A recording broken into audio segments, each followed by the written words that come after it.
হরে কৃষ্ণ। আপনাদের সবাইকে অসংখ্য অসংখ্য ধন্যবাদ এবং আপনাদের চরণে প্রণাম। আজকের বিষয় হবে আমরা এই সংসার রূপ মহাভয় থেকে পরিত্রাণের উপায় কী, ভগবান ভগবদ্গীতায় কি বলেছেন। তো আমরা দ্বিতীয় অধ্যায়ে 40 নম্বর শ্লোকে দেখব, ঠিক আছে। নেহা বিকর্মণ স্বস্তি পত্তবায়ন বিদ্যাতে স্বল্প পামর্শ ধর্মস্য তায়তে মহতে ভয়াত। বলছে ভক্তিযোগ অনুশীলন কখনো ব্যর্থ হয় না, তার কখনো ক্ষয় নেই। তার স্বল্প অনুষ্ঠানটাকে সংসারের মহাভয় থেকে পরিত্রাণ করে। তা আমরা এখানে কি বুঝতে পারছি, যদি আমরা এই সংসারের এই তিতাব জ্বালা থেকে যদি উদ্ধার হতে চাই, তাহলে আমাদের কি করতে হবে? ভক্তি জীবন অনুশীলন করতে হবে এবং তার কখনো ক্ষয় নেই। হয়তো কেউ বলতে পারে, ভক্তি জীবন তো সম্পূর্ণ করতে পারবো না, তাহলে কি আমার কোনো লাভ হবে না? না, অবশ্যই লাভ হবে। ভক্তি জীবন আপনি যতটা করবেন ততটাই আপনার থাকবে। আর বাদ বাকি আপনি যা কিছু করেন না কেন, তা কখনো যদি সম্পূর্ণ না করেন তার ফল পাবেন না।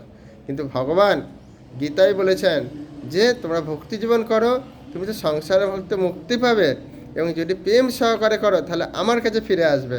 আর যদি ভক্তি জীবন করতে করতে যদি তোমার কোনো কারণে পতনও হয়, তাহলেও তুমি কি হবে? ব্রাহ্মণ ধনী বনিপরে জন্মগ্রহণ করবে। তাহলে কি হচ্ছে আমাদের আর এই যে বিভিন্ন তিতাব জ্বালা বা সংসারে যে বিভিন্ন দুঃখ কষ্ট থেকে আমরা তাহলে উদ্ধার পেতে পারবো। তা আপনারা সবাইকে বলুন যে আপনারা ভক্তি জীবন করুন। দেখুন, এই ভক্তি জীবন মনুষ্য জীবনেই সম্ভব, অন্য কোনো শরীরে হয় না। আর এই 84 লক্ষ জনে ভ্রমণ করতে করতে আমরা ভাগ্যক্রমে এই মনুষ্য জীবন পেয়েছি। তো এই মনুষ্য জীবনে যদি তোমরা ভক্তি করো, যার যতটা সামর্থ্য, যদি কেউ স্বতঃস্ফূর্তভাবে ভক্তি করে তাহলে তো ভগবানের ফিরে যাবে।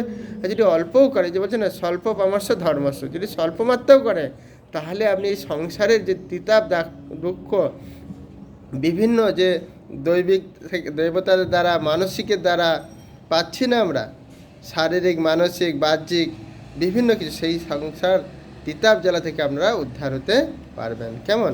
সবাইকে শেয়ার করবেন, বলবেন। সবাই ভালো থাকবেন। হরে কৃষ্ণ। তো এরকম অনেক সুন্দর সুন্দর গীতার কথা আমি আপনাদের চেষ্টা করব বলার জন্য।